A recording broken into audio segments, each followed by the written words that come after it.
We finally got the answer as to why Sumire and Sarada can remember the truth that Boruto is not the enemy. Demon threatening to break Sarada and Sumire's chicken necks like they're little toys. But then he releases them. This was just a warning to let them know that he is truly the strongest like he claims to be. That they are insects, irrelevant, powerless, weak nobodies, and pretty much trash. Okay, I'm pushing it at the edge. But basically, those Shibai Otsutsuki God genetics, they're working overtime. Sarada then finds herself frozen and useless in front of Demon. She knows she can't do anything against him. But you know, the apple doesn't fall that far from the tree, you know what I'm saying?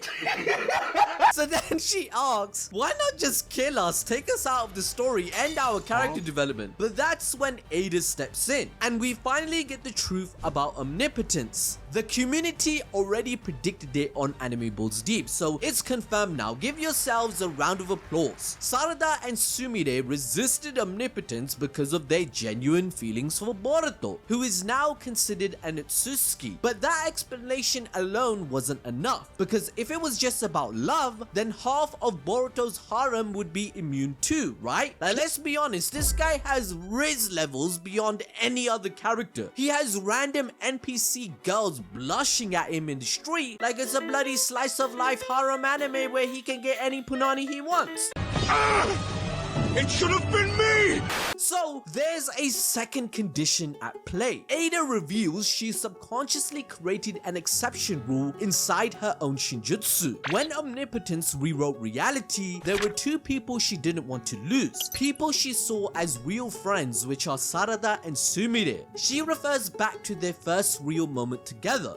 That girls' night chapter where Sarada told Eida that they should try to be friends. That was the first time someone treated Eida like a person and not a weapon. So for someone who never knew what real love or connection felt like, that moment changed everything. Eida admits she wanted them to stay by her side. She didn't want a world where both of them were forced to love her or fear her. She wanted friends who stayed with her because they chose to. And that's why they remember Boruto whilst the rest of the world forgot. Eida even says that she trusts them, so if they ever decide she's a threat and they decide to kill her one day, she'd accept it happily. But that's only half the story, because the truth is, this friendship was also a mission. Remember that Shikamaru secretly ordered Sarada and Sumire to stay close to Eida because she was the most dangerous person alive and someone needed to monitor her from the inside. He even told them that they may be the ones that have to kill her in the end.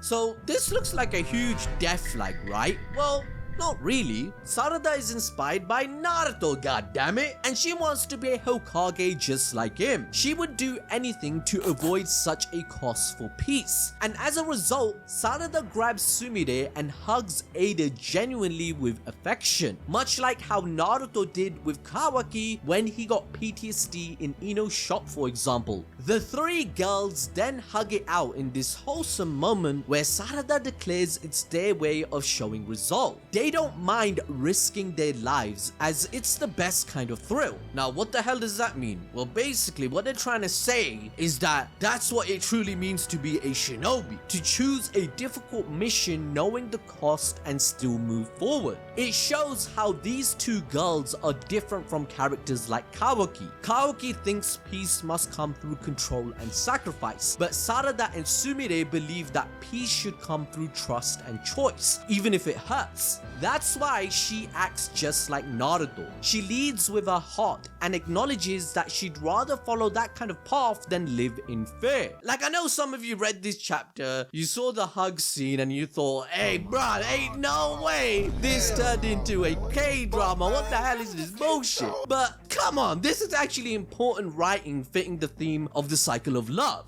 And meanwhile, in Konoha, tension is climbing. Shikamaru now sits as Hokage, but make no mistake, this dude is exhausted. He's running a village that believes a lie, and he's forced to keep that lie alive just to prevent civil war. Even while publicly denouncing Boruto, he is secretly helping him, because Shikamaru knows the real threat is the monsters evolving outside the village wall. It's clear to Trashimaru that Boruto isn't a bad guy. So in the midst of all of this, Shikamaru invites him to their secret round table so they can work together against the real threat. But to enjoy more peak fiction, watch this video about Death Note on whether or not Light Yagami became a Shinigami. It's on your screen right now.